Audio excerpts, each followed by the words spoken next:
buenas. Llegó el momento de compartir la palabra del Señor, así es que deseo que se encuentren preparados, que su corazón se encuentre preparado, que su espíritu se encuentre preparado para recibir ese alimento que el Señor tiene en este día para cada uno de nosotros.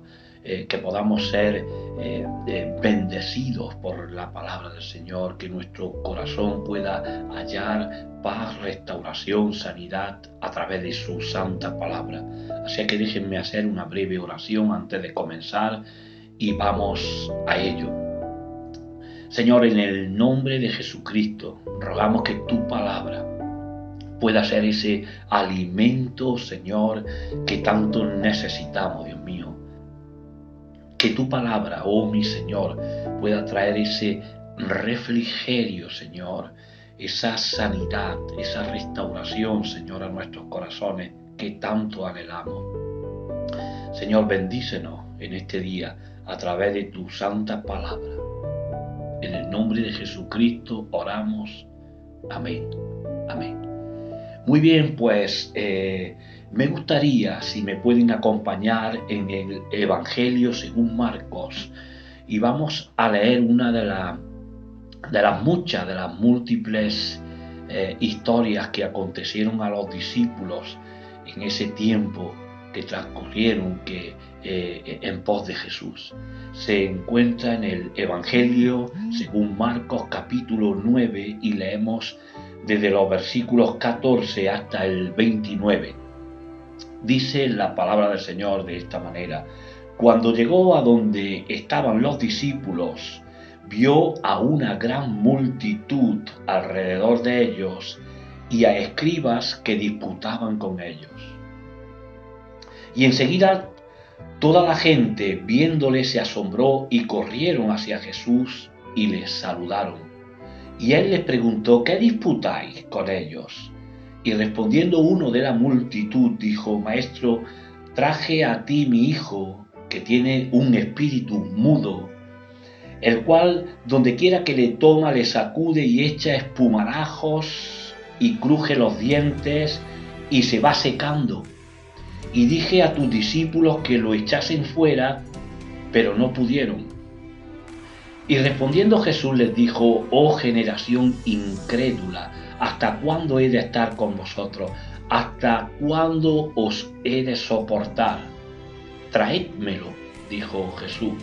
Y se lo trajeron, y cuando el espíritu vio a Jesús, sacudió con violencia al muchacho, quien cayendo en tierra se revolcaba y echaba espumarajos por su boca. Jesús preguntó al padre: ¿cuánto tiempo hace que le sucede esto? Y el padre dijo: desde niño.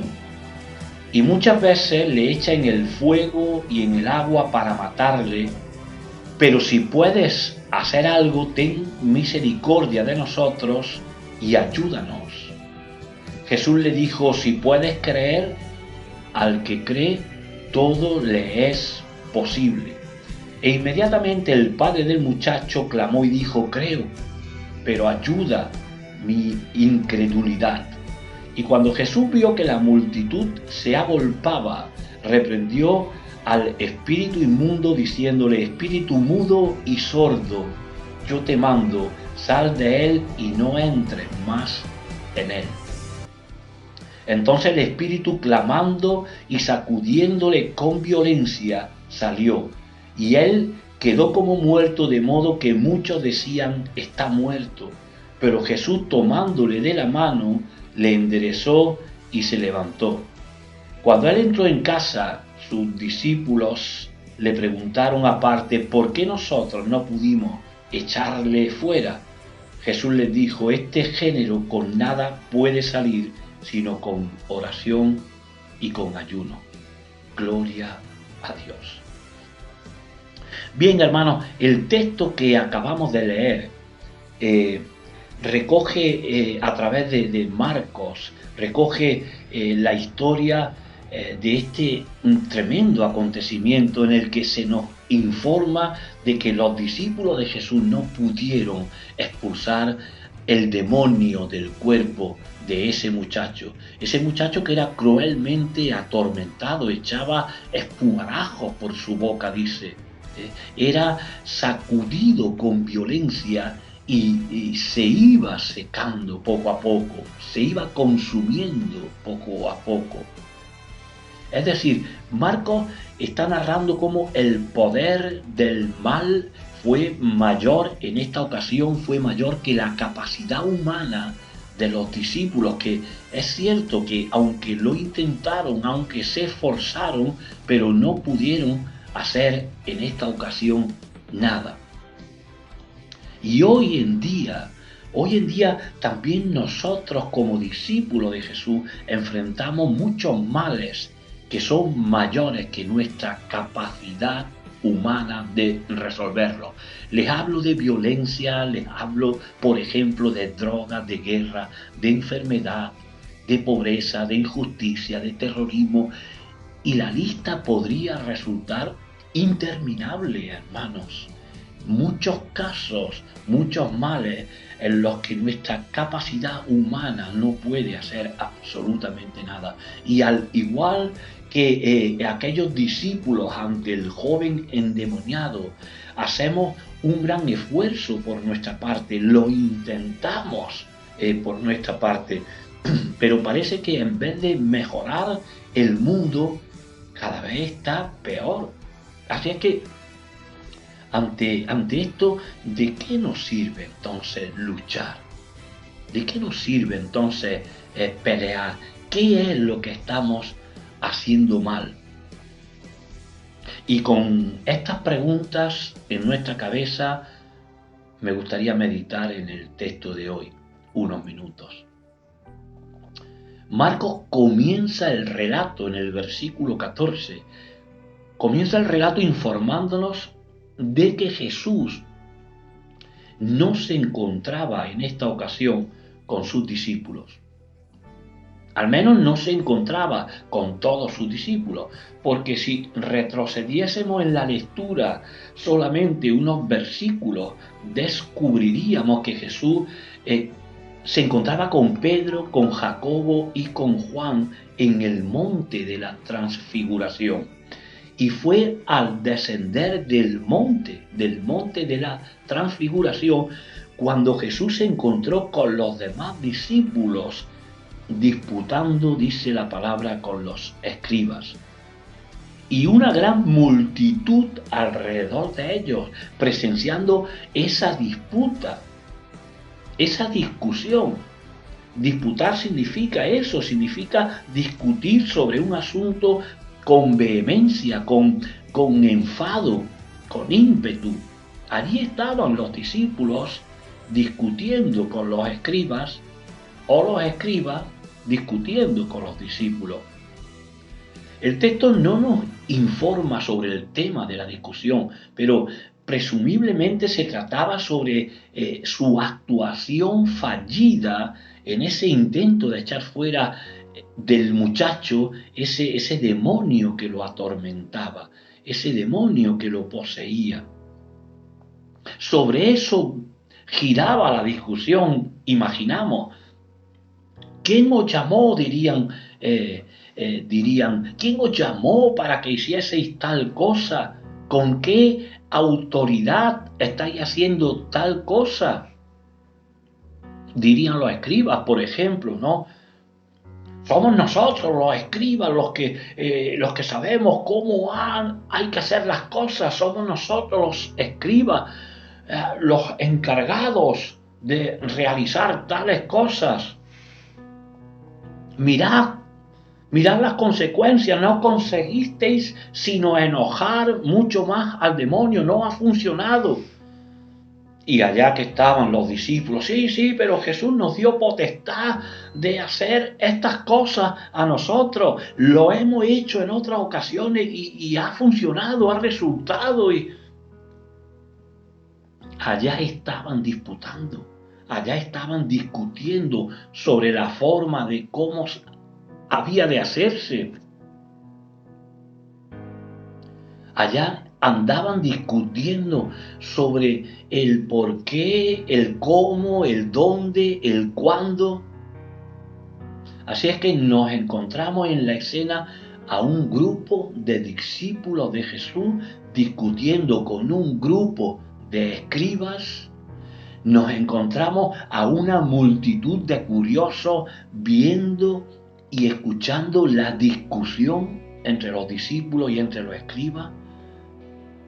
Nos encontramos con un joven echando espumarajos por la boca y retorciéndose en el suelo sin que ya nadie le prestase atención, todos pendientes de la discusión. Nos encontramos a un padre desesperado que ve cómo su hijo se está muriendo, cómo su hijo se va consumiendo mientras los demás discuten. Un grupo de discípulos venían de presenciar un acontecimiento extraordinario junto a Jesús, la transfiguración de Jesús. Tan extraordinario fue el acontecimiento que les llevó a decir que sería bueno quedarse allí a vivir, hacer una enramada y quedarse para siempre a vivir allí. El otro grupo de discípulos también acababa de participar en otro acontecimiento extraordinario. Un joven poseído por un demonio, cayendo a tierra, echando espumarajos, crujiendo los dientes. Y un padre desesperado eligiéndolos a ellos, a ese grupo reducido de hombres, para que ayudaran a su hijo. Pero en este grupo Jesús no estaba presente. Y ahí el primer dilema, hermano. Ahí la primera enseñanza en este día. Hermano, cuando Jesús no está presente, cuando Jesús no está en el grupo, cuando Jesús no se encuentra junto a nosotros, cuando Jesús no ocupa el centro de la escena, el centro del corazón, siempre habrá disputas. Siempre habrá envidias, siempre habrá discusiones. Cuando Jesús no está en el centro del grupo, siempre habrá disputas. Cuando perdemos el tiempo en disputas, cuando perdemos el tiempo en discusiones, en lugar de estar orando, en lugar de estar buscando a Jesús, los enfermos permanecen muriendo, retorciéndose y en tierra sin que nadie los atienda. En el versículo 15, Jesús entra en escena. En el versículo 15, la situación, la historia cambia radicalmente. La discusión se acaba. Porque toda esa multitud que se agolpaban para presenciar esa discusión, ese acto vergonzoso entre los discípulos y los escribas, ahora, dice el versículo 15, ahora corren hasta donde se encontraba Jesús y lo saludan. Porque ¿saben qué, mis queridos hermanos? A la multitud no le interesaba esa triste y vergonzosa escena que estaban presenciando. A la multitud lo que verdaderamente le interesa es Jesús. A la gente no los atrae nuestras disputas. A la gente no les atrae nuestras discusiones, nuestra contienda. Al contrario, los aleja. A la gente no les interesa las religiones llenas de palabras piadosas, pero carentes de Espíritu Santo. A la gente lo que verdaderamente le atrae, lo que verdaderamente le interesa, lo que verdaderamente le importa, es que se les hable y se les acerque a Jesús. Y la persona de Jesús continúa hoy en día sanando toda dolencia de nuestros corazones. Miren, hermanos, el capítulo 6 del Evangelio, según lo narra San Juan, recoge una declaración sorprendente de parte de Jesús. Dice: el que come mi carne y bebe mi sangre en mí permanece y yo permanezco en él. Ante tal declaración, muchos de sus discípulos, muchos de sus seguidores lo abandonaron. Pero Jesús entonces interpela a sus discípulos diciéndoles, ¿queréis acaso iros también vosotros? Y allá que va Pedro dando un paso al frente y declarando, Señor, ¿a quién iremos? Solo tú tienes palabras de vida eterna. Es decir, en los demás, en esa declaración de Pedro, iba implícito que en los demás solo encontramos palabras vacías, palabras huecas, palabras vanas. En los demás solo encontramos disputas, solo encontramos contiendas. Pero Señor, tú nos atraes porque tus palabras son de vida eterna. A la gente lo que verdaderamente le atrae es la persona de Jesús. No tus palabras ni mis palabras, no tus disputas, no tus contiendas. En el versículo 16, Jesús se dirige a sus discípulos y le pide una explicación sobre esa discusión, sobre esa disputa. ¿Qué disputáis con ellos?, le dice. ¿Qué palabras son estas? ¿A qué viene esta discusión? Y los discípulos, fíjense, los discípulos guardan silencio y no responden, posiblemente avergonzados por haber sido sorprendidos por Jesús en semejante actuación vergonzosa. Ellos callan. No era la primera vez que Jesús los sorprendía discutiendo. No era la primera vez que Jesús veía discutir a sus discípulos. En el capítulo 9 de Marcos, Jesús se dirige a ellos y les dice, ¿qué disputáis entre vosotros en el camino? Mas ellos callaron, dice Marcos 9, 33 y 34, mas ellos callaron porque en el camino habían disputado entre sí quién había de ser el mayor entre ellos. O sea, no era la primera vez que Jesús los sorprendía de esta manera, disputando, discutiendo entre sí, perdiendo el tiempo, mientras personas se secan poco a poco. A Jesús no le agradan nuestras disputas, a Jesús no le agradan nuestras discusiones, nuestras contiendas, y nosotros lo sabemos perfectamente. Es por eso que después de la disputa, es por eso que cuando entre nosotros hay contienda, hay disputa, hay discusión, es por eso que al final se hace difícil hablar de ello y preferimos callar, como los discípulos en esa ocasión ante la pregunta de Jesús. Los versículos 17 y 18 recogen cómo ante el silencio de los discípulos es el propio padre del joven atormentado el que cuenta a Jesús cómo sucedió todo. Es el padre el que se dirige a Jesús contándole lo sucedido, contándole cómo los estragos que el diablo ocasionaba en su querido hijo lo iban sacudiendo con violencia, cómo el diablo le hacía echar espumarajos por la boca, crujir los dientes, cómo su hijo querido se iba secando poco a poco, se iba consumiendo poco a poco. Hermano, el diablo nos sacude con violencia, pero Jesucristo nos abraza tiernamente. El diablo nos hace echar espumarajos por la boca, maldecir, blasfemar, mentir. Pero Jesucristo pone en nuestra boca palabras de bendición, palabras de alabanza, palabras de bien. El diablo nos hace crujir los dientes, es decir, odiar, airarnos con los demás. Pero Jesucristo cambia ese crujir de dientes por amor en nuestro corazón, por bendición, por deseo de paz en nuestro corazón. El diablo hace que las personas se vayan secando poco a poco, se vayan consumiendo poco a poco. Lucas, el Evangelio según San Lucas, recoge esta misma historia y dice, cuenta él que el diablo iba, y la palabra que utiliza Lucas es estropeando. El diablo iba estropeando al muchacho. Lucas 9:39 recoge esto, lo iba estropeando.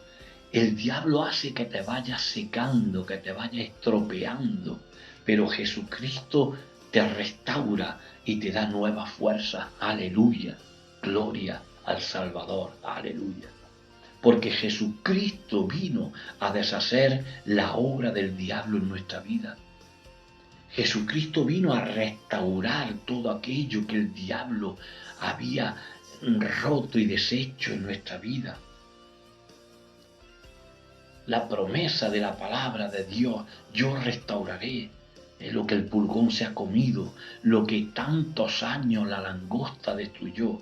Jesucristo vino a restaurar todo eso en nuestra vida, a deshacer la obra del diablo en nuestra vida. Al final del versículo 19, Jesús nos da la solución para que las personas sean sanadas, para que las personas sean liberadas, restauradas, levantadas. Traédmelo, dice. Traédme al muchacho. Hermano, el secreto para que las personas sean sanadas de enfermedades, de dolencias, de demonios, de angustia, de soledad, de depresiones, el secreto es llevarlas hasta los pies de Jesús, acercarlas a Jesús. Narran los evangelios esa historia de los 4 amigos que buscando la sanidad de ese 5.º amigo suyo que estaba paralítico, lo suben en una camilla y entendieron perfectamente que la solución para su amigo, para la enfermedad de su amigo, la solución pasaba por llevar a ese amigo suyo hasta Jesús. Y la historia recoge cómo, no pudiendo entrar en la casa, suben al tejado, hacen un agujero en el tejado y descendieron a su amigo en una camilla, al paralítico lo descendieron hasta los mismos pies de Jesús. Acercar a las personas a Jesús es la única solución. Traédmelo, dijo Jesucristo. Traédme al muchacho. Mi querido hermano, llévale a Jesús tu problema. Llévale a Jesús tu soledad. Llévale a Jesús tu angustia. Llévale a Jesús tus temores. Llévale también tus alegrías. Claro que sí. Pero todas esas cargas, todos esos problemas, acerquémoslos a Jesús. Él tiene cuidado de nosotros, dice en su palabra.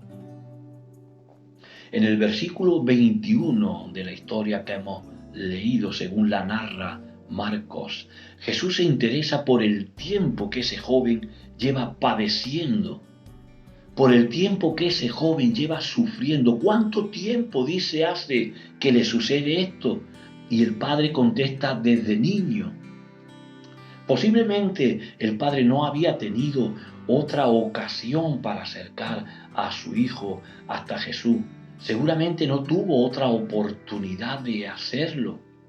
Pero, hermano, nosotros sí tenemos acceso directo con el Señor en todo momento.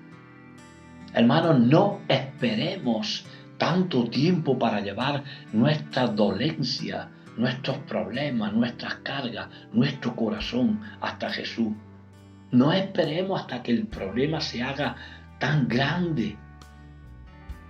No esperemos hasta que el problema nos sacuda en tierra, nos haga caer en tierra. Acudamos inmediatamente, acudamos prontamente hasta Jesús.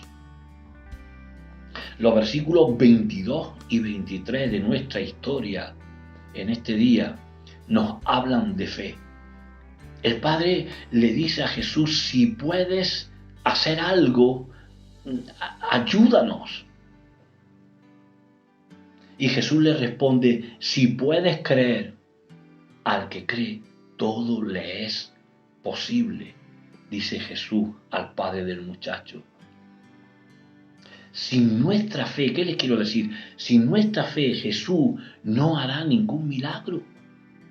Dice el Evangelio, según lo narra Mateo, que Jesús no hizo muchos milagros en Nazaret a causa de la incredulidad de ellos. Es decir, la incredulidad dificulta los milagros de Jesús.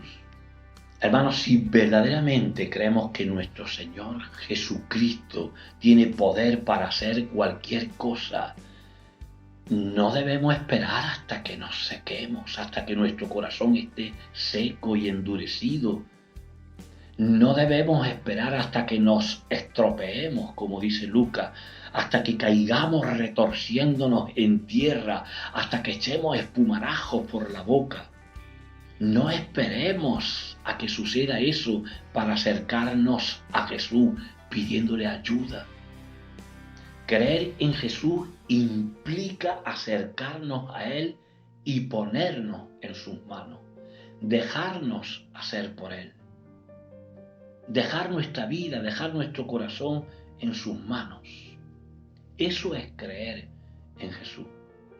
Cuenta una vieja historia que leí hace ya algún tiempo, que un equilibrista de estos de cuerda floja, de los que caminan sobre la cuerda floja, decidió ir a las cataratas del Niágara para cruzar de un lado a otro y demostrar así sus habilidades como equilibrista. Así es que ante tal hazaña una gran multitud se congregó en aquel lugar. Y antes de comenzar a cruzar por la cuerda, el equilibrista le preguntó a la multitud, ¿cuántos de ustedes creen que puedo cruzar y regresar de nuevo? La multitud gritó al unísono, sí, creemos, adelante, creemos en ti, tú puedes hacerlo. Ante el aplauso y el entusiasmo y la admiración de la multitud, de todos los allí presentes, el equilibrista cogió su vara y sobre la cuerda floja cruzó sobre la catarata y regresó de nuevo donde se encontraba la multitud esperándole. De nuevo preguntó a todos aquellos curiosos que se agolpaban para verlo, ¿cuántos de ustedes creen que puedo cruzar la cuerda y regresar de nuevo, pero en esta ocasión con los ojos vendados? Y la multitud gritó entusiasmada, creemos que puedes hacerlo, creemos que puedes. Así que el equilibrista se vendó los ojos con un grueso pañuelo negro y cruzó la cuerda y regresó de nuevo ante la expectación de la multitud. De nuevo el equilibrista se dirigió al público y le preguntó si ellos creían que podía cruzar por la cuerda, pero empujando una carretilla y guardando el equilibrio con la carretilla, no solo él, sino también la carretilla por la cuerda floja. La multitud ya enfervorecida volvió a gritar de nuevo que sí, que creían que él podía hacerlo. ¡Adelante! Así es que en medio del aplauso de la gente, el equilibrista cruzó con gran facilidad, ida y vuelta, la catarata, empujando su carretilla. Y una vez más, el equilibrista se dirigió al público y gritó, ahora trataré de hacer mi ejercicio estrella, lo tengo reservado para esta ocasión, único y exclusivo ejercicio de equilibrismo que no he realizado jamás delante de la gente. Se trata de cruzar y regresar con los ojos vendados, empujando una carretilla y con una persona montada en la carretilla. ¿Quién cree que puede hacerlo?, dijo el equilibrista. Y el gentío gritaba enfervorecido: sí, adelante, adelante, tú puedes hacerlo, adelante, creemos que tú puedes hacerlo. Entonces el equilibrista se acercó a la multitud y le pidió que uno de ellos se subiese en la carretilla. Todos retrocedieron inmediatamente y tragando saliva y con la piel pálida, dijeron: a mí no me busques, búscate a otro, porque yo creo que no lo puedes hacer. ¿Qué quiero decirle? Fe, hermano, fe es subirse en la carretilla que conduce Jesús y creer que por mucho que se mueva la cuerda, que Él puede llevarnos por encima de la catarata y hacernos regresar de nuevo con bien hasta el otro extremo de la cuerda. Por mucho viento que corra, por mucho que se zarandee la cuerda, creer que Jesús puede hacer y regresarnos de nuevo con bien. No voy a extenderme más en este día, hermanos. Perder el tiempo con disputas, perder el tiempo con discusiones, lo único que hará es que esas personas que necesitan nuestra ayuda permanezcan secándose, estropeándose, revolcándose en tierra.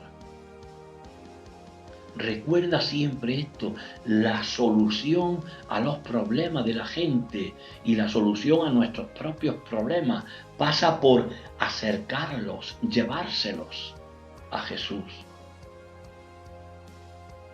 Recuerden la conversación entre Jesús y el padre del muchacho. ¿Puedes hacer algo?, dijo el padre, y Jesús responde: ¿y tú puedes creer? Al que cree, todo le es posible. Amén. Oh, mi Señor, nos acercamos a ti, Señor, creyendo que no nos dejarás caer. Confiando, Señor, en que tú cruzarás, Señor, la cuerda. Por mucho vértigo que nos dé, por mucho viento, Señor, que corra, por mucho que vibre, que se zarandee la cuerda, Señor, creemos que tú nos llevarás con bien al otro extremo. Aleluya. Bendito Dios. Señor, dejamos nuestras discusiones, dejamos nuestras disputas, dejamos, Señor, nuestros intereses personales. Lo dejamos todo, Señor, y corremos hacia ti, porque solo en ti hay solución, solo en ti hay sanidad, solo en ti hay salvación, Señor. Señor, lejos de ti nos vamos secando. Lejos de ti, Señor, nos vamos estropeando, nos vamos consumiendo poco a poco, Señor. Lejos de ti, Señor, salen espumarajos por nuestra boca, Señor. Oh, Dios mío. Pero cuando nos acercamos a ti, mi Señor, nuestro corazón es sanado. Aleluya. Por tanto, mi querido Señor, a ti toda la gloria, la honra y la alabanza. Bendice a tu iglesia de Jaén, Señor. Bendice a todos y cada uno de mis hermanos. Oh Señor, aleluya, bendice a tu pueblo. En el nombre de Jesucristo. Amén. Tu reino es eterno. Sí, amén. Poderoso Dios, tú vives por los siglos. Majestuoso Señor.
Rama Bari Brahma Sri Rama